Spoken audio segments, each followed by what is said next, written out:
Class 9th में ये question बच्चों को बहुत ज्यादा परेशान करता है कि जब भी किसी बॉडी को जो है वो हम लोग ऊपर की साइड पे प्रोजेक्ट करते हैं तो उस बॉडी का डिस्टेंस टाइम कर्व और डिस्प्लेसमेंट टाइम कर्व जो है वो कैसे बनेगा। क्या ये दोनों कर्व्स जो है वो सेम होंगे? अगर ये कर्व सेम नहीं होंगे तो क्या डिफरेंस जो है इन दोनों कर्व्स में होने वाला है, यही पर्टिकुलर जो है वो इस वीडियो लेक्चर में हम लोग समझने वाले हैं। बहुत छोटा सा एक कॉन्सेप्चुअल वीडियो हम लोगों के पास जो है वो ये हम लोगों के पास होने वाला है। तो देखो हम लोग क्या कर रहे हैं, एक बॉडी है, मान लीजिए ये, इसको मैंने ऊपर प्रोजेक्ट किया।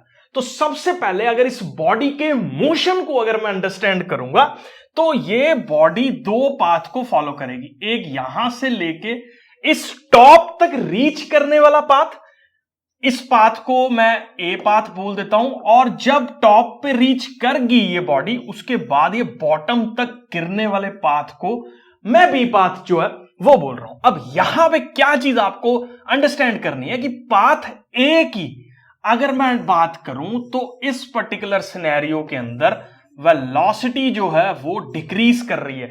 क्यों डिक्रीज कर रही है? क्योंकि बॉल को मैंने इस तरीके से प्रोजेक्ट किया, बॉल की स्पीड बढ़ रही है, कम हो रही है, कम हो रही है, कम हो रही है, कम हो रही है, कम हो रही है। एक पॉइंट ऐसा आएगा बॉल जब रुक जाएगी और इस पर्टिकुलर पॉइंट पे जो वेलोसिटी है वो हम लोगों के पास जीरो जो है वो हो जाएगी। तो ये एक सिनेरियो हो गया जहां पे वेलोसिटी ऑफ द बॉडी क्या कर रही है, डिक्रीज जो है वो कर रही है। उसके बाद अगर मैं बात करूं तो यहां से नीचे गिरने के सिनेरियो के अंदर इस पर्टिकुलर बी पॉइंट पे वेलोसिटी जीरो थी। जैसे ही बॉडी नीचे आ रही है तो ग्रेविटी इसको नीचे की तरफ जो है वो खींच रही है, जिससे इस पर्टिकुलर बॉडी की वेलोसिटी के अंदर जो है वो इजाफा होगा। मतलब वेलोसिटी की वैल्यू जो है वो हम लोगों के पास क्या करने वाली है, इंक्रीज जो है वो करने वाली है। अब ये दो सिनेरियोस को अपने को प्लॉट करना है। कैसे प्लॉट करेंगे ये चीज जो है वो हम लोग अंडरस्टैंड करते हैं। सबसे पहले बेटा जी हम लोग एक्सिस जो है वो ड्रॉ कर लेते हैं। तो ये इस एक्सिस के ऊपर जो है वो मैं टाइम प्लॉट कर रहा हूं और इस पर्टिकुलर एक्सिस के ऊपर जो है वो मैं डिस्टेंस को प्लॉट कर रहा हूं। देखो पहले मैं आपके सामने जो है वो कर्व डिस्कस करूंगा, that is distance time curve of a body projected upward. अब इस चीज को अंडरस्टैंड करो, बिल्कुल जीरो सिनेरियो की जब मैं बात करूं, जब बॉडी बिल्कुल स्टार्ट ही हुई तो बॉडी इस पॉइंट पे है। क्यों? क्योंकि जब हमने स्टार्ट किया बॉडी को तो बॉडी टाइम की वैल्यू जीरो और डिस्प्लेसमेंट भी हम लोगों के पास, या डिस्टेंस भी हम लोगों के पास, उसने कितना ट्रैवल किया, वो जीरो ही ट्रैवल किया। जैसे ही टाइम बढ़ेगा तो इस सिनेरियो के अंदर क्या होगा, वेलोसिटी की वैल्यू बहुत ज्यादा है। वेलोसिटी की वैल्यू बहुत ज्यादा मतलब स्लोप की वैल्यू जो है वो बहुत ज्यादा होगी। तो एक चीज आपको याद रखनी है कि जो स्लोप होता है हमारे पास किसका, एस टी कर्व का, मतलब डिस्टेंस टाइम कर्व का, वो हम लोगों के पास क्या बता रहा है, स्पीड जो है वो बता रहा है। तो डिस्टेंस टाइम कर्व है तो वेलोसिटी वर्ड ना यूज करके हम लोग जो है वो स्पीड वर्ड को इस्तेमाल करेंगे।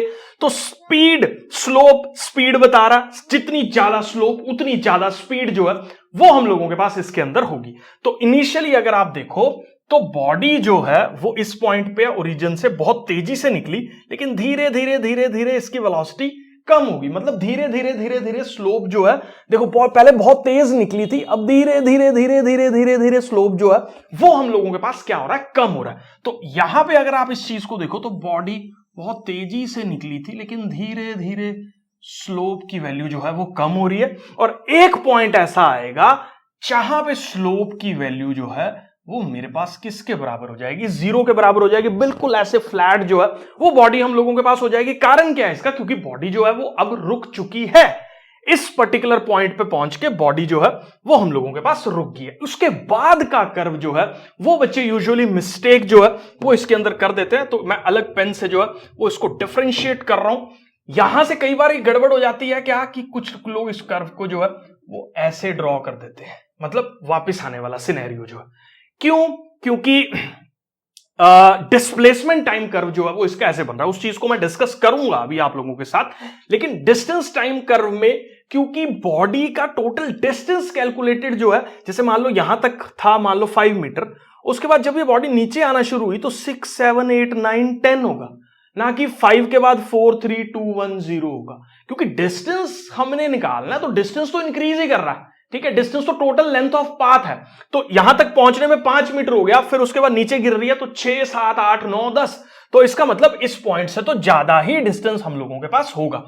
लेकिन यहां पे क्या चीज जो है वो ये अपने को देखने को मिलेगी कि स्लोप की वैल्यू क्योंकि बढ़ेगी। क्यों? क्योंकि जैसे जैसे बॉडी नीचे गिर रही है वेलोसिटी जो है वो हम लोगों के पास इंक्रीज कर रही है, इसका मतलब स्लोप जो है वो बढ़ रहा है क्योंकि वेलोसिटी की वैल्यू हम लोगों के पास जो है वो इंक्रीज कर रही है। तो यहां से आगे का कर्व जो है वो क्योंकि स्लोप हम लोगों के पास जो है वो इंक्रीज कर रहा है और यहां से ये कर्व धीरे धीरे स्लोप बढ़ता जा रहा है और डिस्टेंस भी इंक्रीज करता जा रहा है। तो ये कर्व कुछ इस तरह से बनेगा। अगर मैं इस कर्व को शॉर्ट में आपको ड्रॉ करके बताऊं तो ये एक पॉइंट तक, फिर ये इस तरह से जो है वो हमारे पास डिस्टेंस टाइम कर्व जो है वो बनने वाला है। डिस्टेंस टाइम कर्व जो है वो क्यों बनने वाला है ऐसे? क्योंकि इस पॉइंट तक बॉडी की वेलोसिटी 0 होगी, फिर बॉडी की वेलोसिटी जो है वो बढ़ रही है।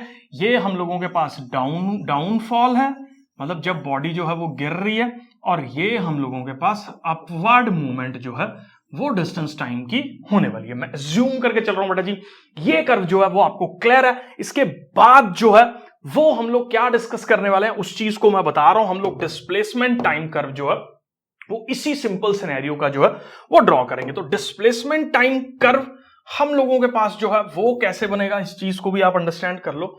तो ये मेरे पास जो है वो आप डिस्प्लेसमेंट शो कर रहा है और ये मेरे पास जो है वो टाइम शो कर रहा है। तो डिफरेंस दोनों में क्या है, डिस्टेंस टाइम और डिस्प्लेसमेंट टाइम जो है वो किस तरीके से डिफर कर रहे हैं, ये चीज आपको जो है वो अंडरस्टैंड करनी पड़ेगी। क्योंकि अगर ये बॉडी ऊपर की तरफ गई और ये बॉडी नीचे फॉल की तो ऊपर जाने में डिस्प्लेसमेंट इंक्रीज कर रही है और नीचे आने में डिस्प्लेसमेंट जो है वो डिक्रीज कर रही है और लास्ट में जो है वो डिस्प्लेसमेंट 0 होगी। क्योंकि जब बॉडी नीचे से स्टार्ट करके दोबारा नीचे पहुंच गई, जैसे मान लो मैंने ये पेन फेंका, उछाला ऊपर और ये ऐसे आ गया, मतलब यहां से यहां तक पहुंचने में जो डिस्प्लेसमेंट है बॉडी की वो 0 है। इसका मतलब फाइनल डिस्प्लेसमेंट शुड बी 0। इसका मतलब इसको जो है अगर ये यहां पे t इज इक्वल टू 0 से जो है वो हम लोगों के पास स्टार्ट कर रहा है, ये वाला जो कर्व है, तो ये कुछ टाइम के बाद दोबारा इसी पोजीशन पे आएगा क्योंकि डिस्प्लेसमेंट 0 होगी। अब यहां पे भी सेम सिनेरियो है, ऊपर जाने में जो है वो वेलोसिटी की वैल्यू डिक्रीज कर रही है, नीचे आने में वेलोसिटी की वैल्यू जो है वो इंक्रीज कर रही है। इसीलिए पहले वाला कर्व जो है वो ऐसे बनेगा, ये मैंने समझा दिया ऑलरेडी। और नेक्स्ट वाला कर्व इस पर्टिकुलर सिनेरियो के अंदर जो है वो इस तरीके से बनेगा और बॉडी जो है वो दोबारा से उसी पर्टिकुलर पॉइंट पे जहां पे उसकी डिस्प्लेसमेंट 0 थी वो पहुंच जाएंगी। तो डिस्प्लेसमेंट टाइम कर्व इस तरीके से फॉर्म होगा और डिस्टेंस टाइम कर्व अगर मैं इसी कर्व के अंदर आपको ड्रॉ करके बताऊं तो यहां से ऐसे जो है वो हम लोगों के पास distance time curve and this is the displacement time curve. मैं जूम करके चल रहा हूं बेटा जी, ये सारा का सारा कॉन्सेप्ट जो है वो आपको क्लियर है। काफी सारा कंफ्यूजन बच्चों को जो है वो हो रहा था, मेरे ऑफलाइन स्टूडेंट्स भी इस चीज में जो है वो कंफ्यूज थे, तो इसीलिए ये पर्टिकुलर वीडियो डेडिकेटेडली उन सब स्टूडेंट्स के लिए जिन्होंने मेरे से ये प्रॉब्लम ली।